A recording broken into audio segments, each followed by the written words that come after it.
மரணப்படுக்கையில் இருக்கும் ஒரு பெண் தன் கணவனிடம் கேட்கிறாள், நான் மரணித்த பிறகு நீங்கள் எத்தனை நாட்கள் கழித்து இரண்டாவது திருமணம் செய்து கொள்வீர்கள் என்று. இதை கேட்க கணவன் கண் கலங்கியபடி சொல்கிறார், உன் கலரியின் ஈரம் காயும் வரை என்று. மாதங்கள் பல செல்ல அவன் மனைவி திடீரென்று இறந்து விடுகிறாள். மனைவிக்கு செய்ய வேண்டிய எல்லா சடங்கு காரியமும் செய்து அவனை புதைத்த இடத்தில் களிமண்ணால் அழகிய கலரையை கட்டிவிட்டு வீடு திரும்புகிறான். தினமும் தன் மனைவியின் கலரையை வந்து பார்க்கிறான். கலரின் ஈரம் காயவே இல்லை. 6 மாதங்கள் ஓடிப்போன நிலையில் தன் மனைவியின் கல்லறையை மறுபடியும் வந்து பார்க்கிறார்.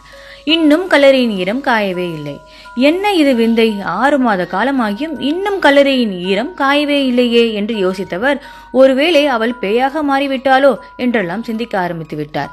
இப்படியே 1 வருடம் ஓடியது. ஒரு நாள் தன் மனைவியின் 1ஆம் ஆண்டு நினைவு தினம் அன்று அவள் கல்லறைக்கு செல்கிறார்.